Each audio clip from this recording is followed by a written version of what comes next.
Hi, this is Alan from Alpus Group, and I'm going to talk to you today about a project that we've been reviewing. It's a HMO building that's been started conversion, and it's basically not been completed by the people who started to convert it. So I'm just going to share my screen with you so you can see what we're looking for here. Yeah, this one. Yeah, I hope you can see the screen now. What we've done is we've done an options report about this HMO conversion building. And because essentially the building can't be used now because the work has been started and some of the electrics have been stripped out, so some of the plaster has been taken off the walls, the rooms aren't usable. So what we've done is we've done a report to the client about possible options to exit from the project. And the first option to exit is to actually stop the work and auction the building in its current state. So this could be auctioned or sold through agents. We could try to sell it through some of our contacts, people who are looking for projects.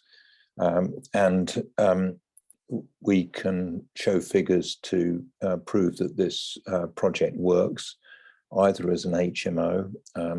So what would have to happen is the rooms could be reinstated as they were before they were stripped out. And there were 8 rooms in this terraced building, or 2 large rooms could be split into 2 rooms each. So it's making an extra 2 rooms. So it could be reinstated and slightly adapted to make 10 rooms as an HMO. Or an alternative use would be to turn it into serviced accommodation, either as 8 rooms, so 2 large rooms, or as 10 rooms.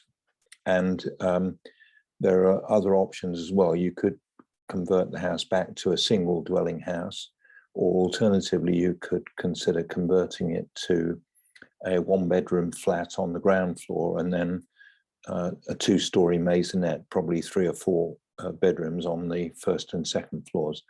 So these are the 7 exit options that we've identified for this particular site, and we've evaluated each of the options, and we've done a provisional scope of work, and we've looked at some layouts as well for rooms so that all of the options can be appraised fully. Obviously, some of these options would need planning permission, so you can recreate the building as it was as an HMO, and you can, instead of renting to lower paying tenants, you can rent to professionals. If you make a very high quality conversion from it, you can change your rental income by renting to professionals. So you can do that under the existing use. It's got C4 use for as an HMO. If you went to 10 rooms as an HMO, you'd have to get an updated planning permission for that and an updated license. So a couple of documentation issues. If you want to change it to serviced accommodation, you have to go for planning permission for either 8 rooms or 10 rooms serviced accommodation. So that's use class C1. Or you could convert to a single dwelling house, which would be planning permission needed for C3 use, or the latter option, 1-bedroom flat on the ground floor and 2-story 3/4 bedroom maisonette on the 1st and 2nd floors. That would also be a C3 planning permission. So just going through the options here. To stop the work on the project and sell the building in its current state. So assume that no further work is carried out. And what I'll do is on another occasion, I'll show you some photographs of this. But basically the building is not usable other than it's got electric supply there, it's got water supply, so you can actually carry out construction works, but possibly one room is lettable, which in all practical terms means that you can't let the building until you finish the works. So taking this option, there would be no further work. The current owner will settle all the outstanding utility bills, because it's been, the meters have been set up for 8 different rooms at the moment, so 8 different meter supplies.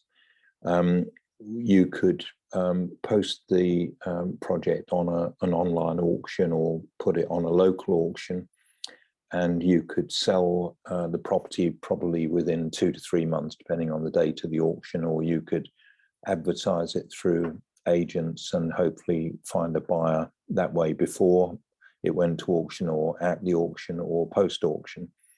So the likely outcome is probably you'll get a reasonable price, because there are people who are looking for such development projects, and potentially it can be a profitable deal.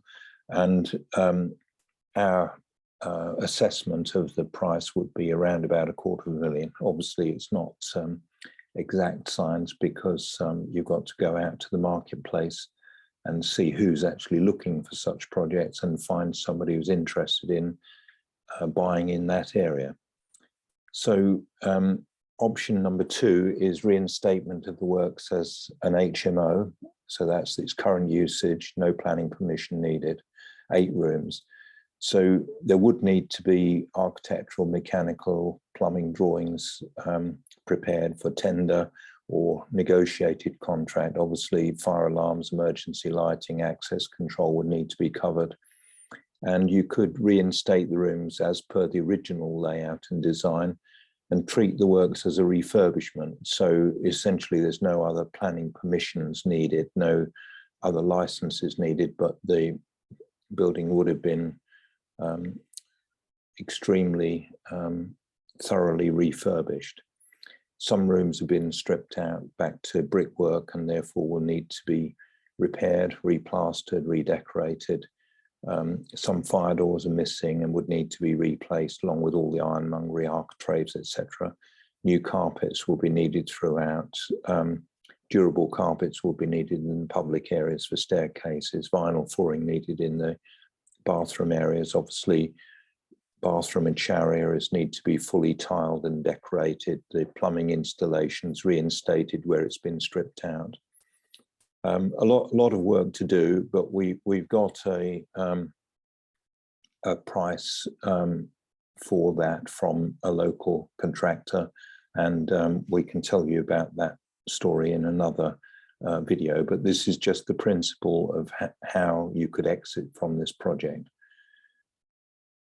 So the building would need to be completely rewired, because the existing wiring is too old, and it needs to be upgraded for safety reasons. The last thing you want is a fire in the building, particularly in a building that's got gas pipes.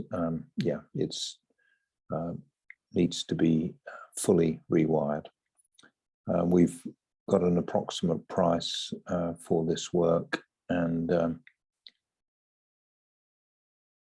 we look at another option, which would be to reinstate the works in the same building, but instead of as 8 rooms, to do it as 10 lettable rooms. So obviously there'd need to be an update to the planning permission for a 10-room HMO, and also a new license would be needed.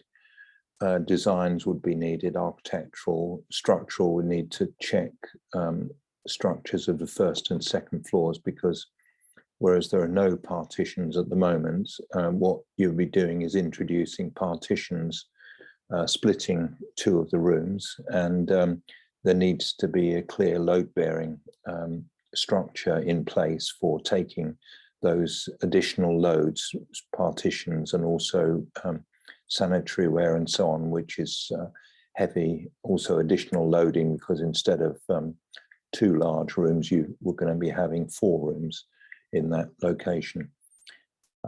So similar sort of process for the construction, probably take 3 to 4 months, and the works could be progressed in parallel with the planning application being made, so you don't lose time unless you actually want to take the safe route and not start any of the work until you have the planning permission in place. So if we look at the next option, which is to reinstate the works and to convert its use to serviced accommodation, 8 rooms. So this is similar to the existing layout that's been stripped out. Obviously, you need planning permission because you're going to convert from Class 4 HMO use to Class 1, which is hotel serviced accommodation. You'd need to prepare the designs, architectural, detailed drawings for building control, structural drawings. We need to check the existing structure in respect of the first and second floors of the building, electrical drawings and specifications, mechanical heating drawings and specifications, plumbing drawings and specifications, and then the construction works. Obviously, we've got a similar scope of work to an HMO, but whereas the HMOs had kitchen units in them, we consider that probably the serviced accommodation wouldn't need these kitchen units. It's essentially a hotel room that you're providing. So in our view, although the rooms need to be high quality furnished and have provision for a kettle and maybe a hot plate, they don't actually need a sink in them. So that's the serviced accommodation 8 room option. And then we've got a similar option to the HMO route with 10 rooms. So you've got serviced accommodation with 10 rooms, and we've done a provisional design here for how to split the large room into 2 smaller rooms, and this provides essentially an efficient layout for 3 of the rooms at first floor level. It's quite tight. 2 of the rooms are going to be single rooms. You can see those. You've marked the single beds there, and 1 of the rooms would be a double room. But we've done some redesign to make the layout more efficient, and we've also done another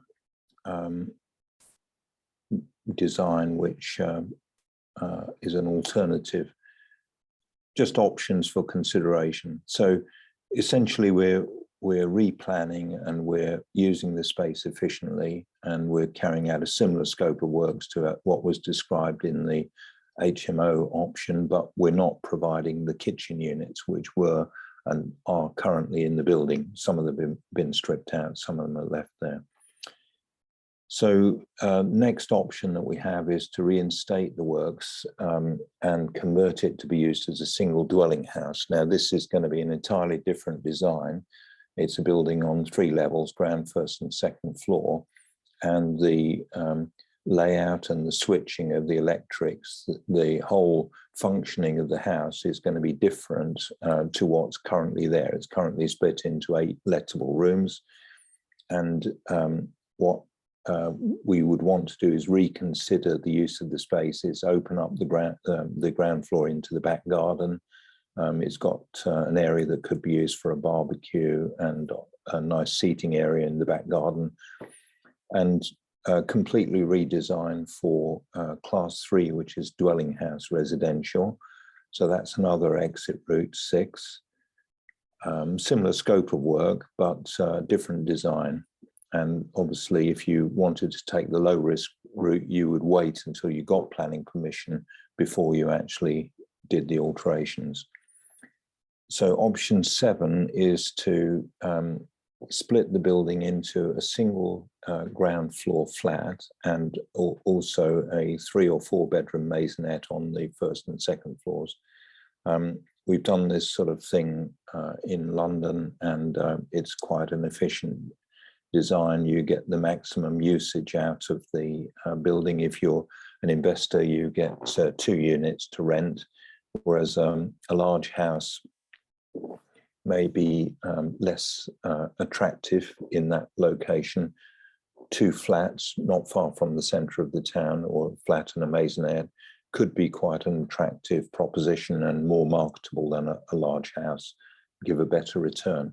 So we'll look at the returns on investment separately, but what this is looking at is the 7 different exit options from this particular site, which at the moment is completely stripped out and going nowhere, but obviously needs to be considered for how you exit from the project. So just reviewing the options again: firstly, stop the work and auction the building or sell it off through agents in its current state. That's the do nothing option, if you like. That's the quickest exit route. Option 2 is to reinstate the works to use as an HMO 8 rooms as per the existing planning use C4 and the license. And the alternative number 3 being to reinstate the works as an HMO but add 2 rooms, similar layouts to what I showed you earlier for the serviced accommodation. So that would be 10 rooms HMO, would need a new planning permission and a new license. Exit route 4 is complete the works conversion to serviced accommodation, 8 rooms. Exit route 5 is complete the works of conversion to serviced accommodation and add 2 rooms, so it becomes 10-room serviced accommodation. Exit route 6 is to consider to convert to a single dwelling house for sale. Exit route 7 is considered to convert to a single 1-bedroom flat on the ground floor and 2-story, 3 4-bedroom maisonette above on the 1st and 2nd floors. So those are all the options, and we'll look at evaluation of each of these in a future video. But essentially, we're looking at about 100 to 200,000 pounds worth of work, maybe £250,000 worth of work, if you take the option for converting to flat and maisonette. And obviously you need to consider the planning permission, but with some of these options you may be willing to take the risk to progress the works while the planning application is being made.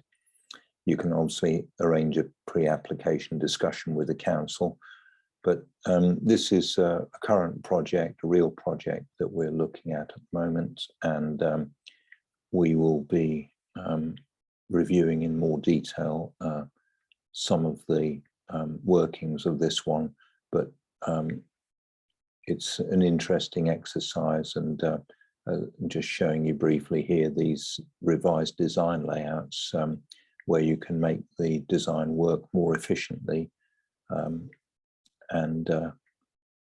Yes, it's more efficient use of space. Okay, if you want to speak to me about an existing project that you may have, I'm Alan at Alpus Group. My telephone number is 07539141257 or 0333 224 1257. You can schedule a call with me at calendly.com/AlanJE, or you can drop me an email at alan@alpusgroup. That's all for now. Cheers. Bye.